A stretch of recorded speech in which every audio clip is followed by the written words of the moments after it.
అర్ధరాత్రి Ram Gopal వర్మపై murder attempt. బెజవాడకు చెందిన దళిత బంధువు ప్రజానాయకుడు వంగవీటి రాధా గారి మరణం సహజ మరణం కాదు.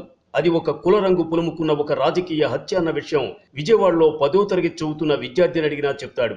ఈ మరణాన్ని నిరసిస్తూ ప్రజలకు నిజానిజాలు తెలియచేయడానికి మన సూపర్ స్టార్ కృష్ణ గారు అప్పట్లో సంచలనం సృష్టిస్తూ ఒక సినిమా కూడా తీశారు.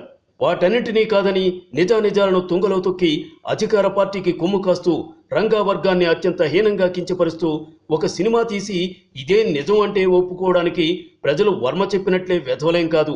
అందుకే ఇన్ని విమర్శలు, ఇన్ని వార్నింగ్స్ చేస్తున్నారన్న విషయం వర్మ తెలుసుకోవాలి.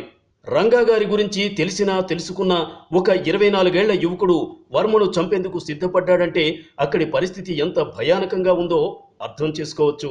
వర్మ ఎన్నో సినిమాలు తీసి ఉండొచ్చు, కానీ ఇలా ఒక సినిమా తన ప్రాణాల మీదకు తెస్తుందని ఊహించి ఉండడు. రామ్ గోపాల్ వర్మ అంటే భారతదేశ చలనచిత్ర పరిశ్రమలో ఒక పెద్ద డైరెక్టర్గా అందరికీ సుపరిచితులు. ఆయన తన వైవిధ్యమైన చిత్రాలతో సినీ పరిశ్రమపై ఒక చెరగని తనదైనటువంటి ముద్రను వేశారు.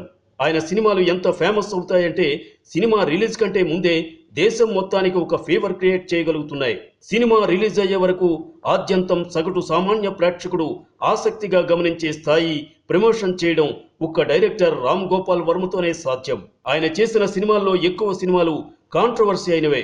సినిమా రిలీజ్కు ముందు ఎన్నో గొడవలు, ఎన్నో భయంకరమైన వార్నింగ్స్, వీటన్నిటినీ ఖాతరు చేయకుండా సినిమా రిలీజ్ చేసి తన గట్స్ ఏంటో నిరూపించుకుంటారు మన రామ్ గోపాల్ వర్మ. అయితే ఇప్పుడు విజయవాడ నాటి బెజవాడలో జరిగిన ఒక యథార్థ సంఘటనను తెరకెక్కించడంలో వర్మ ఫెయిల్ అయ్యారని మొదటి నుండి వివిధ వర్గాల నుండి విమర్శలు వస్తున్నాయి. కొన్ని వర్గాలు బాహాటంగానే సవాళ్లు విసిరాయి. ఈ సందర్భంగా వర్మ కూడా ఇవి మామూలు బెదిరింపులు కావు, నేను కొంచెం ఈసారి జాగ్రత్తగా ఉండాలంటూ ట్విట్టర్ ట్వీట్స్ కూడా చేశారు.